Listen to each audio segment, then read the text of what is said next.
কাজের সন্ধানে অবৈধভাবে প্রবেশ করায় 12 জন বাংলাদেশিকে আটক করে পশ্চিম থানার পুলিশ। জানা যায়, গোপন খবরের ভিত্তিতে শনিবার রাতে পশ্চিম থানার পুলিশ অভিযান চালিয়ে বর্ডার এলাকা থেকে 12 জন বাংলাদেশিকে আটক করতে সক্ষম হয়। অনুপ্রবেশকারীরা সবাই দেশের বিভিন্ন স্থানে কাজের সন্ধানে অনানুষ্ঠানিক উপায়ে ভারতে প্রবেশ করেছিল। আটককৃতদের মধ্যে 3 জন মহিলাও রয়েছে।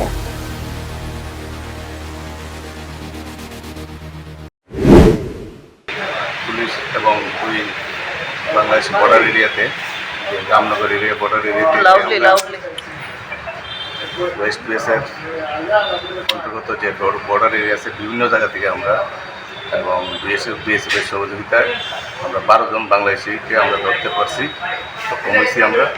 এবং তাদেরকে আমরা জিজ্ঞাসাবাদ করছি এবং প্লাস তাদেরকে আমরা আইনগত ব্যবস্থা নিয়েছি এবং তাদের বিরুদ্ধে আমরা এফআইআর লজ করছি এবং বিএনএস, নতুন বিএনএসের দ্বারা এবং ফরেনার অ্যাক্ট এবং পাসপোর্ট অ্যাক্টে আমরা তাদের বিরুদ্ধে মামলা নিয়েছি। ওয়েস্ট বিএস মামলার নাম্বার 92/2024।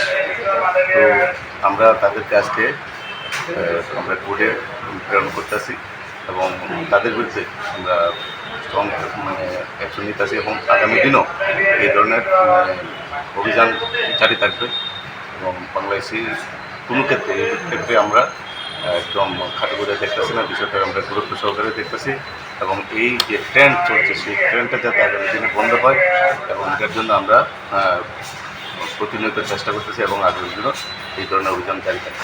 তারা কী কারণে বাংলাদেশ ইন্ডিয়াতে এসেছে কিছুই খবর পাওয়া গেছে?